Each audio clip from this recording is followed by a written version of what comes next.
Breaking news right now, a judge has just sentenced a Palmdale mother and her boyfriend for the torture and murder of her 8-year-old son. On May 22nd, 2013, in Palmdale, California, an 8-year-old boy was rushed to the hospital in critical condition. His mother said it was an accident. Her boyfriend insisted it was nothing more than rough play gone too far. But just hours later, the truth began to surface. And what was uncovered behind the door of that small apartment shook the entire nation. This was not simply the story of a broken family, but the tragedy of a child who had sent out cries for help time and time again, and no one truly listened.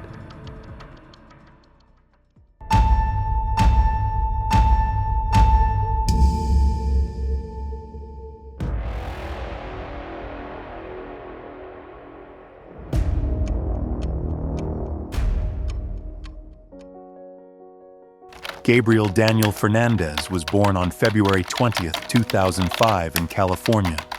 But from his earliest days, his life lacked any true sense of protection. His mother, Pearl Cynthia Fernandez, was just 21 at the time, carrying a deeply turbulent past and never truly prepared for the role of a parent.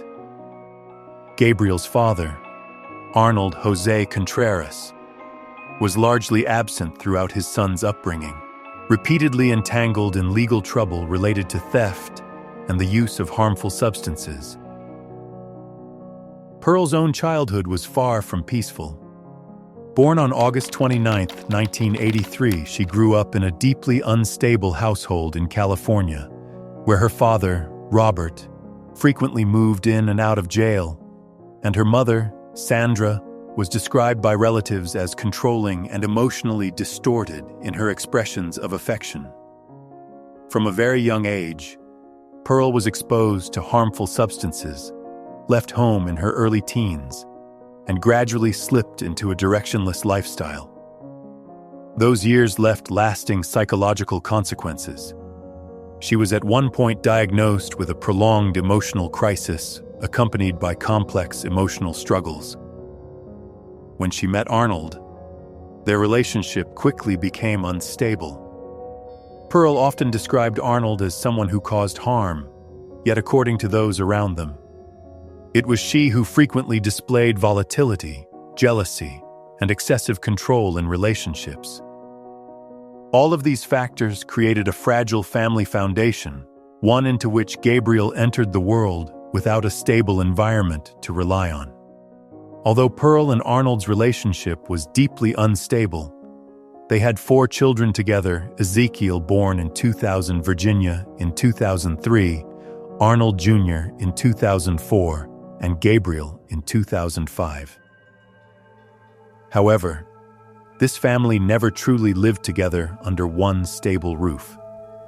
The 2 older children were cared for mostly by their maternal grandparents, while Arnold Jr. later nearly disappeared from the family record. When pregnant with Gabriel, Pearl reportedly expressed multiple times that she did not want this child, having not fully raised her 3 previous children herself. Pearl's parents also questioned whether she could handle the responsibility of another life. In that context, Gabriel's uncle, Michael Lemos Carranza, along with his partner David Martinez, stepped in to persuade Pearl to carry the pregnancy to term and promised they would help raise the baby. Gabriel was born, but from his very first days, his journey did not begin with stability, but with constant movement between households. Just days after his birth, he was taken to live with Uncle Michael and David in Palmdale, California. It was in that home that Gabriel was first surrounded by genuine care. Photos preserved from that time show a smiling, healthy little boy, bright-eyed and full of energy. Those who knew him then remember a gentle, polite child who always tried to please others, as if he had already understood that love was not something he could simply assume would always be his. However, that sense of peace did not last long. Gabriel's maternal grandparents did not accept that a same-sex couple was raising their grandson. Robert, his grandfather, openly expressed his opposition, arguing that such an environment was not suitable for a child. He frequently criticized Michael and David's parenting and insisted that his grandson was being influenced in a wrong direction. The family conflicts grew increasingly tense and gradually turned into a battle over custody. During that process, serious allegations of misconduct were made against Michael and David, although no criminal evidence was later established. The suspicions were enough for Child Protective Services in Los Angeles County to intervene.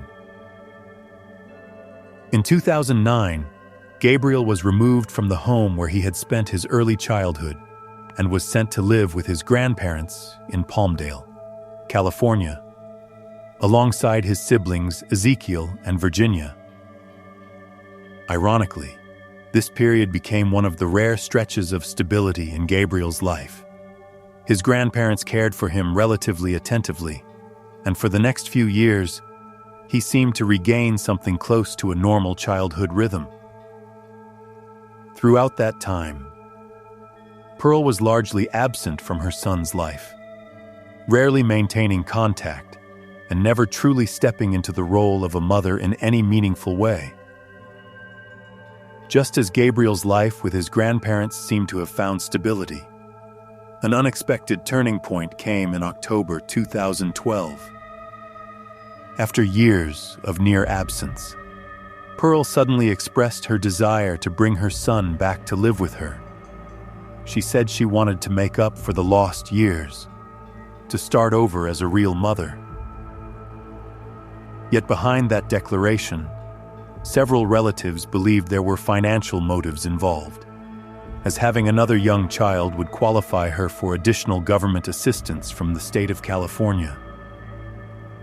Despite repeated warnings from the grandparents about Pearl's past irresponsibility and previous signs of instability, the Child Protection System in Los Angeles County ultimately approved the transfer of custody.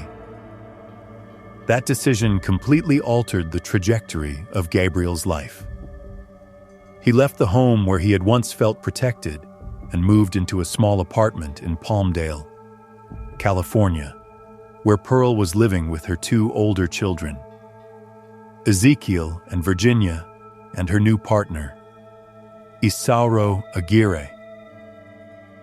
Isauro, born on July 13, 1980, was 33 years old at the time and had worked various jobs, including as a driver and a caregiver at a senior living facility, and was then employed as a security guard. Those around him described him as quiet, polite, and outwardly composed. Pearl's family had even hoped that this relationship might help her stabilize her life. But reality quickly revealed that things were not as they appeared. At such a young age, Gabriel once again had to adapt to an entirely new environment, leaving behind the fragile stability he had just begun to experience and stepping into a space that would later become the starting point of a devastating chain of tragedies. From the moment he returned to live with Pearl and Isauro in Palmdale, Gabriel's life began to change in ways no one on the outside could immediately see. Inside that small apartment, he no longer felt the kind of care a child truly needs. The following months unfolded in an atmosphere of tension and deprivation, where his mother's indifference and an emotionally cold environment caused him to withdraw more and more into himself. Later investigation records revealed that during the approximately 8 months he lived there, Gabriel endured severe physical and emotional harm, to the extent that his story left people across the United States in shock, along with the change in residence. He also transferred to Summerwind Elementary School in Palmdale. There, his teacher, Jennifer Garcia, quickly noticed that Gabriel seemed different from the other children his age. From the very first days, he appeared especially desperate for attention, often trying to stay close to his teacher rather than connect with classmates. When Jennifer interacted with Pearl and Isaro, she clearly sensed a distance in the way they spoke about their son. They rarely showed concern for his academic progress or school activities. Gabriel frequently arrived late to class and had periods of repeated absences without clear explanation. In the classroom, he struggled to connect with peers, at times reacting with sudden outbursts before quietly isolating himself again. During recess, instead of running and playing like the other children, he chose to remain inside and help his teacher with small tasks. To Jennifer, this was not simply the behavior of a well-mannered student, but a sign of a child trying desperately to please adults at any cost. As if he believed that only by being perfectly good could he be worthy of love. In the months that followed, Gabriel seemed to do everything he could just to receive a small measure of acknowledgement from his mother. He copied poems from books, carefully shaping each letter, hoping Pearl would read them and smile at him, even just once. At one point, trying to make an impression, he took a small music player from the classroom, as if believing that such a minor object could somehow trade for the attention he so desperately longed for. But the response he received was not compassion. The next day, Gabriel was brought to school dressed in clothing clearly inappropriate for his age and gender, seemingly intended to humiliate him in front of others. What deeply unsettles me is that his classmates did not mock him. On the contrary, one child offered him a larger shirt so he would feel less embarrassed. Children can sometimes show more kindness than adults ever do. On one occasion, Gabriel approached his teacher, Jennifer Garcia, and asked a question that made her pause. Was it normal for parents to cause injuries to their child? At first, Jennifer thought he was referring to mild discipline, but Gabriel continued by describing far more serious, harmful situations. His questions did not sound casual. They carried genuine fear. Jennifer began connecting everything she had observed, from unexplained injuries to unusual questions he had once asked during a classroom discussion about harmful substances. After school that day, she called the Los Angeles County Child Protection Hotline directly to file a report. The call was logged, and the case was assigned to Stephanie Rodriguez, a social worker with the Department of Children and Family Services. Jennifer was reassured that the situation would be reviewed and told to report immediately if she noticed anything further.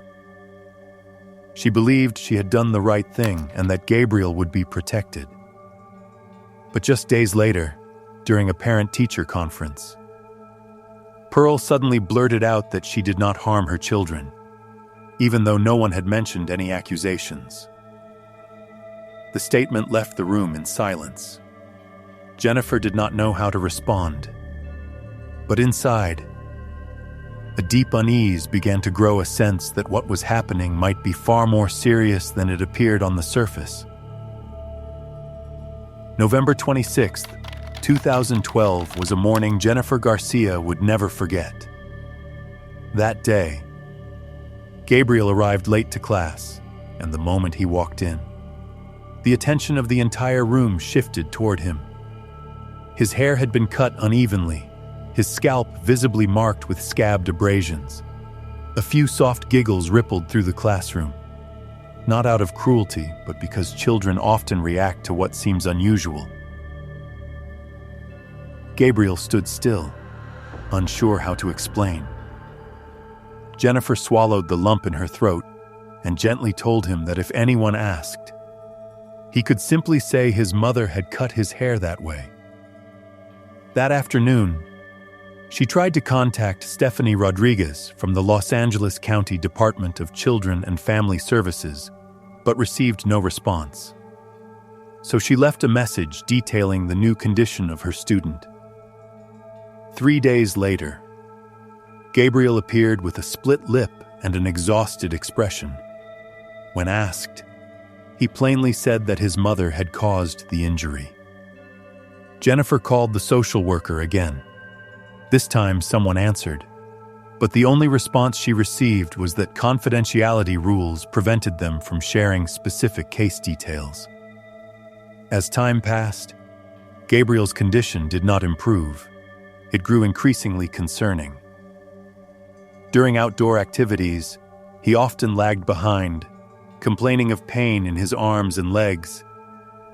On some afternoons after school, Jennifer saw him quietly crying, whispering that he did not want to return to the apartment in Palmdale.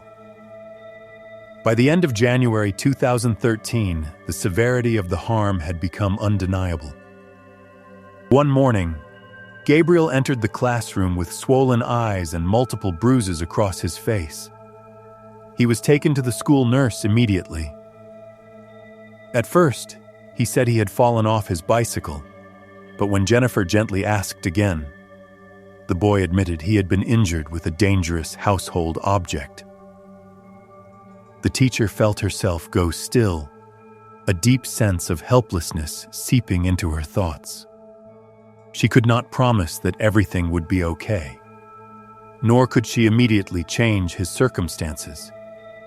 The only thing Jennifer could offer at that moment was a fragile thread of hope, telling Gabriel that one day he would be old enough to walk away from the place that frightened him, even though deep down she knew that an 8-year-old child should never have to wait for safety. By the end of April 2013, Gabriel's condition had reached a point where Jennifer could no longer reassure herself that everything would somehow be fine. The boy came to class with one eye visibly red, abrasions across his forehead, and multiple other marks scattered over his face. These were no longer isolated, hard to explain injuries, but a repeating pattern of warning signs. Jennifer took photographs as evidence and immediately tried to contact Stephanie Rodriguez, the social worker assigned to the case from the Los Angeles County Department of Children and Family Services. This time, the phone went unanswered, and no call was returned. Later investigation records would show that this final attempt at contact was not even logged in the system. A growing sense of helplessness began to settle in. Jennifer sought support from the school psychologist, but there were no available openings. Meanwhile, social services continued conducting visits to the apartment in Palmdale. In front of officials, Pearl and Isauro denied all allegations, and when Gabriel was questioned in their presence, he retracted his earlier statements, saying he had made everything up. Members of both the paternal and maternal sides of the family began expressing concerns and attempted to intervene, but their warnings seemed to be minimized. The final report in late April 2013 concluded that the children in the home appeared stable, well-dressed, and showed no obvious signs of danger. The injuries on Gabriel's body were explained away as playground accidents or habits of self-inflicted scratching. The case was closed without a comprehensive independent medical evaluation. But reality was never as simple as the lines written in that report. This was not merely the story of a mother who brought tragedy upon her son. It was the story of a system that saw warning signs again and again, yet chose to accept explanations that were easier to believe. And when a mechanism created to protect children fails to act in time, the cost is not just an administrative error, but a weight of regret that lingers without end. 2 weeks after the case was closed, inside a small classroom at Summerwind Elementary School, Gabriel quietly worked on a Mother's Day assignment. Jennifer had made it clear that the activity was not mandatory, yet Gabriel was determined to complete it. He chose to color a small house and wrote the words, "Open the door to see someone who loves Mom." Beside it, he drew himself smiling, his face filled with hope. He carefully added that his mother was very special and even included a handmade gift coupon, promising to spend time with her. Whenever I look back at that detail, my throat tightens because even in those circumstances, Gabriel still chose love. No one in that classroom knew it would be the last assignment he would ever complete at school. Just days later, Gabriel's name no longer appeared on the attendance list. Pearl and Isaro informed the school and authorities that he had moved to Texas to live with relatives. But that explanation was later determined to be untrue. While everyone believed he had left Palmdale, the reality was that Gabriel remained inside that apartment, enduring his final days marked by severe harm, a period that the system might have prevented if the earlier warnings had been given the weight they deserved. On the evening of May 22nd, 2013, what many had silently feared finally became reality. Shortly after 7 p.m. in Palmdale, a 911 dispatcher received a call from Pearl.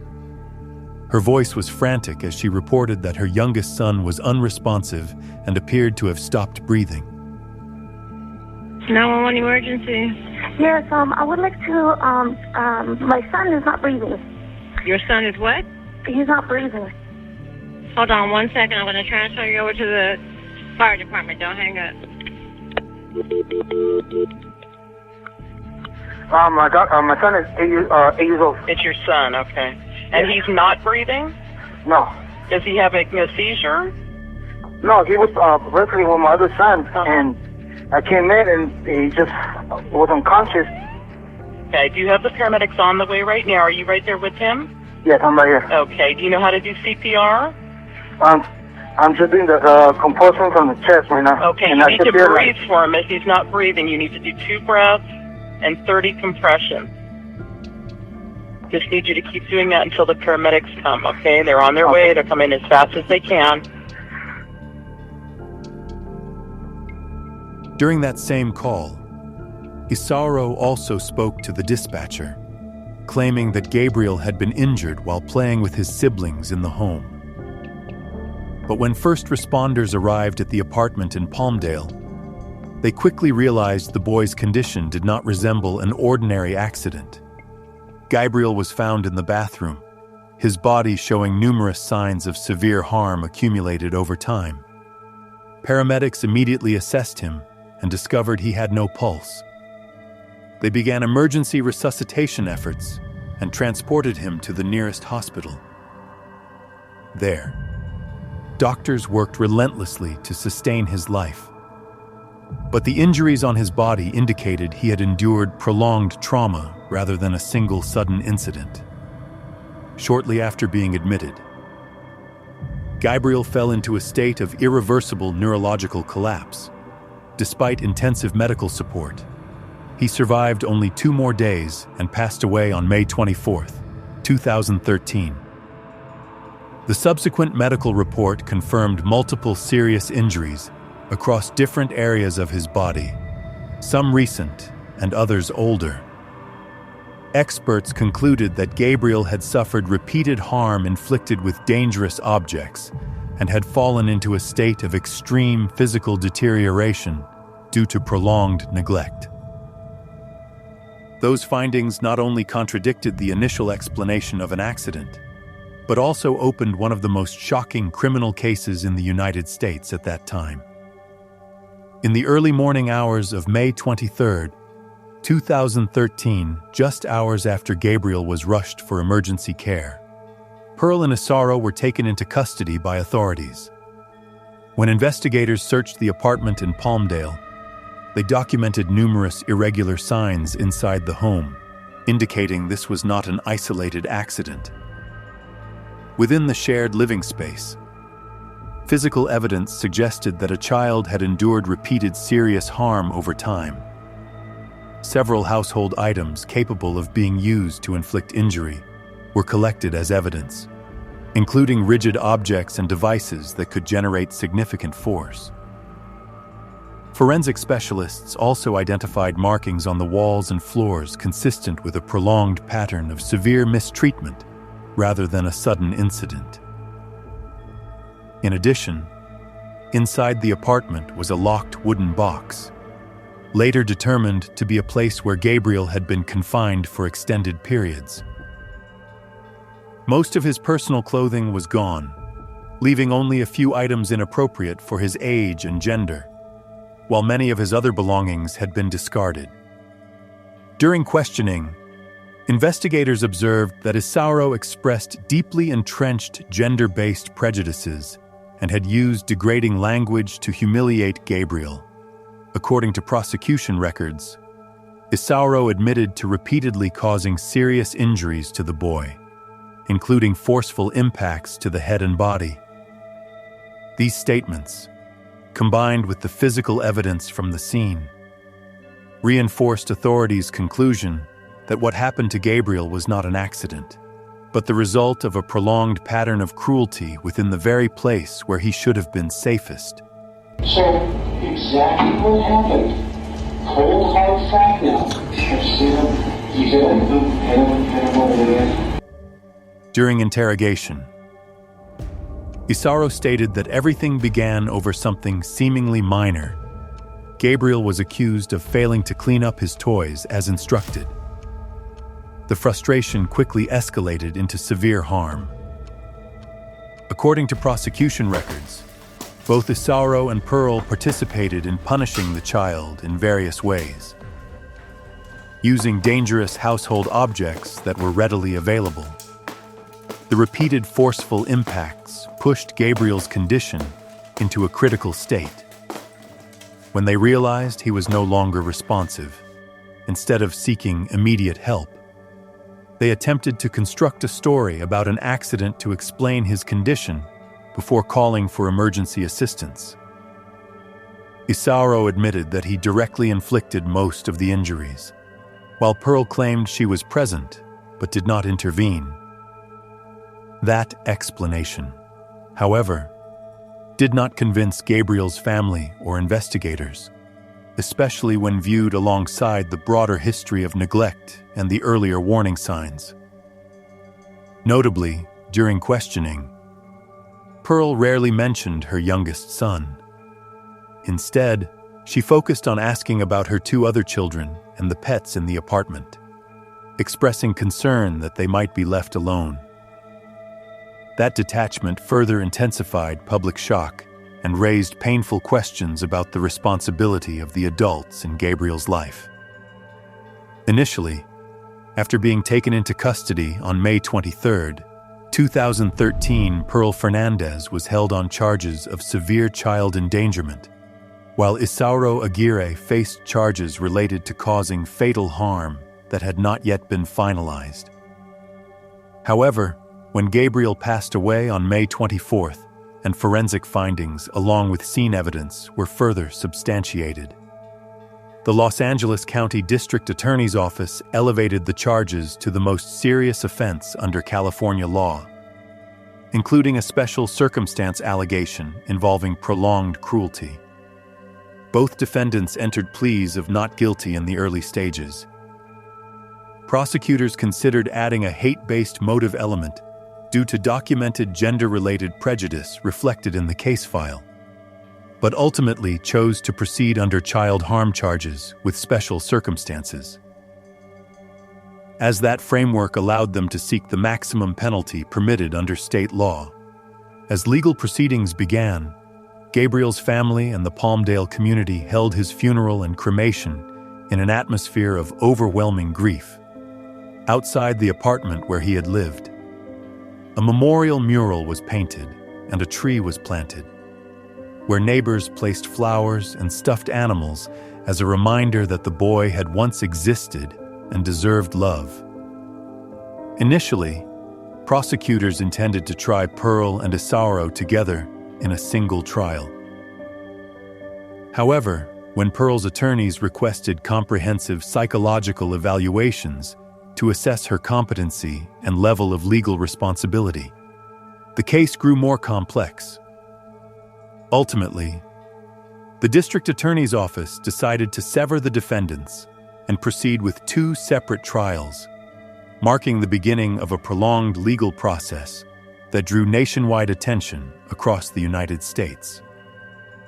Isauro Aguirre's trial began in September 2017 in Los Angeles County. He was the first to stand before a jury. Prosecutors built their case on testimony from key witnesses, the forensic pathologist who conducted the examination, the medical team who received Gabriel at the hospital, detectives who processed the scene, teacher Jennifer Garcia, and several family members. Jennifer was among the first to take the stand, her voice heavy with emotion. She recounted the times Gabriel came to class with visible signs of harm, the reports she made, and the helplessness she felt when no decisive action followed to protect him. She emphasized that Gabriel often broke down in tears at the end of the school day, especially when it was time to board the bus back to the apartment in Palmdale. Before the jury, Jennifer presented his final Mother's Day assignment, the drawing bearing the words, "Open the door to see someone who loves Mom," and the courtroom fell into silence. Yet the most difficult testimony came from his 2 siblings. Because of their young ages, Ezekiel and Virginia testified outside the direct view of the public. Ezekiel, then 12, described the harsh treatment his younger brother endured at home, the various punishments imposed on him, and the repeated isolation from the rest of the family. He recounted that Gabriel had been confined inside a locked wooden box for hours, restrained so he could not call out, and denied adequate food. When Ezekiel tried to secretly bring him something to eat, he too was reprimanded. He also testified that whenever social workers came to check on the household, their mother instructed them to say that everything was fine. Virginia's testimony left the courtroom equally still. She had to pause several times to regain composure. Yet she described how her brother was repeatedly subjected to painful and humiliating treatment, including being forced to endure impacts from dangerous household objects as a form of lesson. Even with details moderated in court, the accounts were enough for the jury to understand that what happened to Gabriel was not a momentary outburst of anger, but a prolonged, systematic pattern of extreme cruelty. The defense strategy for Isauro Aguirre focused on portraying him as an ordinary working man who had maintained steady employment and had no prior record of serious violent offenses. His attorney acknowledged the severity of the outcome, but sought to persuade the jury that the harm resulted from an impulsive outburst of anger rather than a deliberate, prolonged pattern of conduct. Their objective was to reduce the charge to a lesser offense in order to avoid the maximum penalty under California law. However, that argument was challenged by extensive medical evidence and detailed witness testimony demonstrating that the injuries Gabriel suffered were not the result of a single moment of lost control, but a pattern that had unfolded over many months. In closing arguments, prosecutors emphasized that this was an exceptionally grave case involving clear and prolonged cruelty and urged the jury to impose the highest possible sentence. The defense requested consideration of a lesser charge, but the jury rejected that position. On December 13, 2017, after approximately 5 hours of deliberation, Isauro Aguirre, then 37, was convicted on the most serious charges. The jury subsequently recommended the death penalty.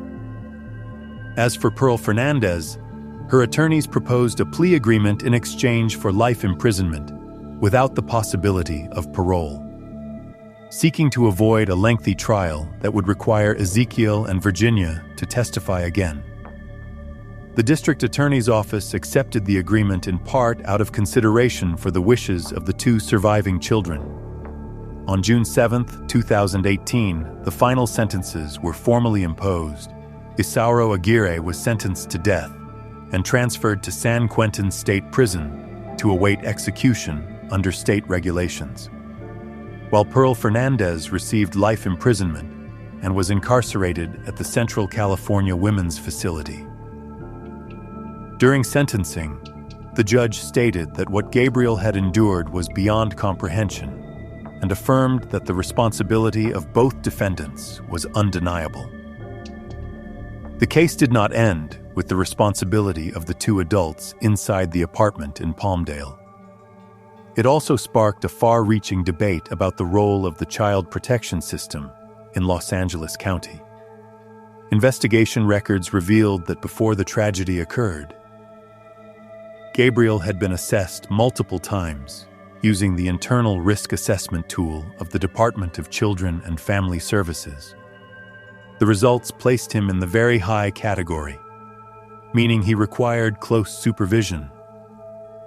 Yet instead of escalating the case toward stronger legal intervention, it was directed into a voluntary family maintenance program, a less restrictive approach. After Gabriel's death, the Los Angeles County District Attorney's Office argued that there were serious failures in how the case had been handled and filed charges against 4 employees involved: Stephanie Rodriguez, Patricia Clement, and 2 supervisors, Kevin Baum and Gregory Merritt, alleging failure to follow professional protocol and incomplete documentation. During proceedings, the public learned that when assigned the case, Stephanie was relatively new to the agency and managing a heavy caseload of approximately 40 children at the same time. She had not interviewed Gabriel or his siblings separately from the presence of Pearl and Isauro, nor had she comprehensively gathered statements from teachers and neighbors. There had been only a few home visits before the case was closed, with the conclusion that the mother was experiencing emotional difficulties. However, in January 2020, the Los Angeles Appellate Court dismissed the criminal charges against the group, ruling that prosecutors had not proven they had direct authority to control the conduct of the 2 defendants. Although they did not face criminal liability, they left their positions. Following the case, the Department of Children and Family Services undertook a large-scale reform, hiring more than 1,000 additional social workers and revising training procedures and oversight for high-risk cases. Yet for many, those changes have not erased the haunting question: if the early warning signs had been taken more seriously, might Gabriel's fate have been different? After the trial, Gabriel's family chose not to remain silent. They created a social media page titled Justice for Gabriel and launched a petition on Change.org aimed at pushing for reforms within California's child protection system, even calling for legislation to be named after him to strengthen procedures for handling high-risk cases. It was their way of turning pain into action. In April 2021, Pearl Fernandez filed a petition seeking to modify her sentence based on recent changes in state criminal law, with the goal of reducing her punishment. The judge denied the request, leaving her life sentence intact. Gabriel's 2 siblings are now living with their paternal relative, Chris Contreras. According to him, they continue to carry deep psychological wounds, invisible scars that do not easily fade with time. As for Michael Lemos Carranza, who had cared for Gabriel during his early years, he passed away in September 2014. David Martinez was later deported to El Salvador and has continued to deny prior allegations of wrongdoing. Isauro Aguirre remains incarcerated at San Quentin State Prison, awaiting execution under California law, although enforcement is currently suspended under the governor's moratorium policy. Gabriel's biological father, Arnold Contreras, worked at a tattoo shop until 2017, but in February 2019, he was taken into custody on a charge unrelated to violence. Many years have passed, yet the echoes of this case remain not only within legal records, but in the memories of those still living, and in the larger question of how a child could be overlooked amid so many opportunities for intervention. As I close this story, I am not only thinking about a verdict that has already been delivered, or the trials that drew nationwide media attention across the United States. What weighs on me most is a child who tried with all his heart to be loved, who once wrote "Open the door" to see someone who loves mom, never knowing that the door meant to protect him had never truly been opened. Gabriel's story reflects a pattern that repeats far too often, where child protection agencies fail to intervene decisively despite clear warning signs. His case stands as a painful failure of an entire system, and it forces us to ask who is truly responsible for prioritizing the safety of the most vulnerable children. How many opportunities slipped away before it was too late? To me, this is not just a criminal case, but a stark reminder that indifference, no matter how small, can lead to irreversible consequences. If you have followed today's story until the very end, I sincerely thank you for listening. Please leave a comment in remembrance of Gabriel. Share this video so more people can reflect on his story. And don't forget to subscribe and like to continue joining me for future episodes of True Crime Documentary. I'll see you in the next story.